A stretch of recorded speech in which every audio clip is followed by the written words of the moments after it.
On est en direct du salon, je crois que c'est Jacquard. Et je suis avec André Chevillard. Bonjour. Il y a beaucoup de choses à dire pour le présenter. Vous êtes très polyvalent, vous êtes ancien pompier professionnel, vous êtes formateur aussi pour un certain nombre d'exercices de prévention. Vous êtes auteur de plusieurs ouvrages, dont les droits d'auteur ont été intégralement reversés à l'association dont vous êtes vice-président, 4e titre, donc l'association Sclérose en plaques. On va commencer, vous allez nous donner une définition de cette maladie. Évidemment, aujourd'hui, la Covid, il faut le dire au féminin, oui, éclipse un petit peu tout, mais la sclérose en plaques, c'est malheureusement une maladie très, on peut dire, pénalisante. oui, écoute, on peut même commencer en disant que c'est une double peine pour eux, comme je vous disais tout à l'heure. Double peine parce que déjà, il faut affronter la maladie, et puis double peine avec le Covid-19. Voilà.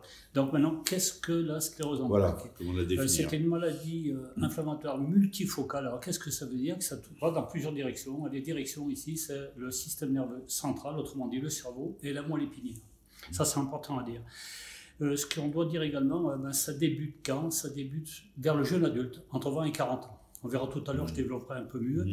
Surtout, on retient que c'est une maladie auto-immune due à un dérèglement immunitaire qui conduit les globules blancs à venir chatouiller, je dirais, la myéline, à détruire cette myéline. Donc, par plaque, sclérose en plaques. Voilà pourquoi.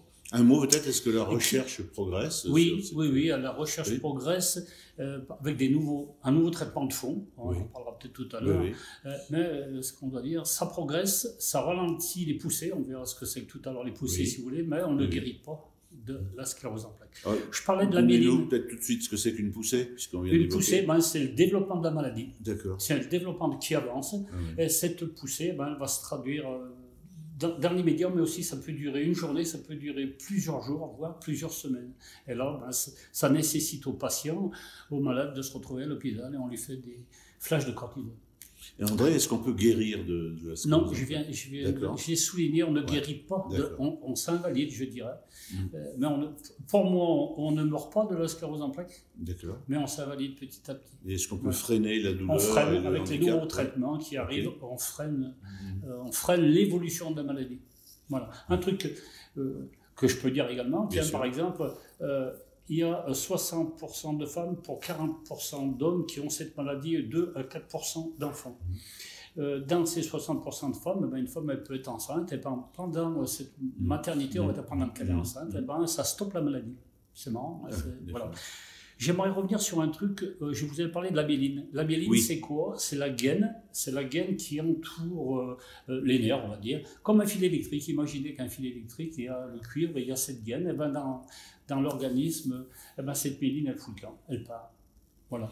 Est-ce que vous avez une idée sur le plan quantitatif du nombre de personnes qui sont atteintes?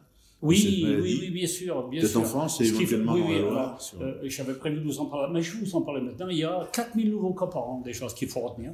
Il y a 100 000 cas au niveau de la France, 100 000 cas, et il y a 900 cas, 900 dossiers, on va dire, je vais appeler ça dossier au CHU de Saint-Étienne. Ah oui. Voilà.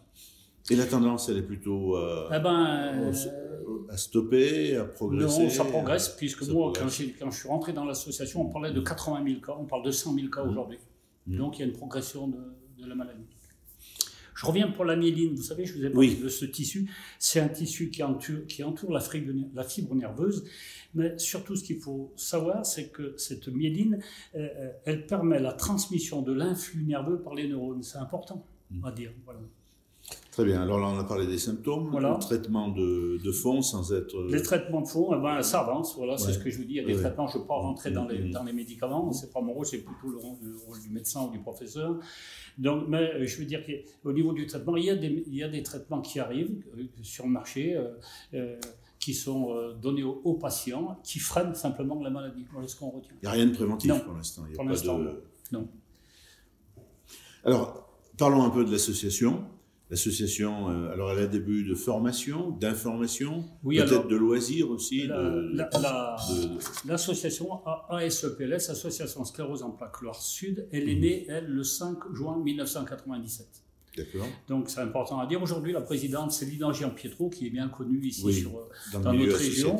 Et puis on a franchement, elle tient bien les rênes. On a deux vice-présidents. Donc, présidente, il y a Brigitte jamais, et moi comme je suis vice-président, puis on a le trésorier adjoint, comme dans toutes les associations, secrétaire adjoint, et puis des administrateurs qui jouent un rôle important, je le développerai tout à l'heure, vous verrez tout à l'heure qu'est-ce qu'ils ont comme rôle. Parlez-nous-en tout de suite.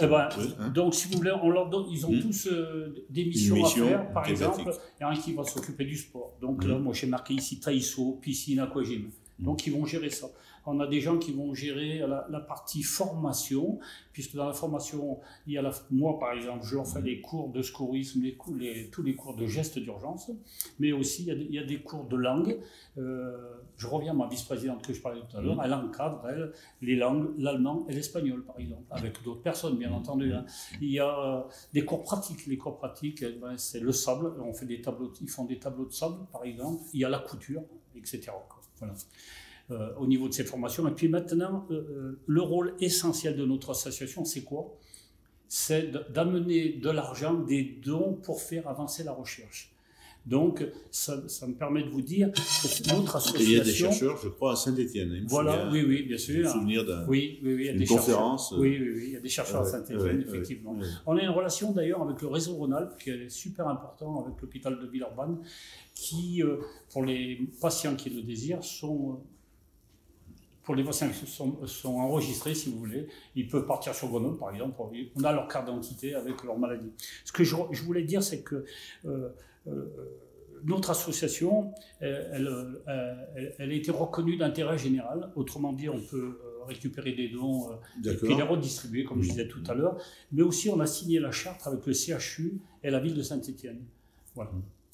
Alors, on va terminer peut-être par donner justement l'adresse du site internet de l'association pour celles et ceux qui nous ont entendus, qui voudraient faire un don ou qui seraient concernés par la maladie et qui souhaiteraient... C'est asepls.free.fr. Merci beaucoup, André. Je vous en prie. Et bon salon. Merci.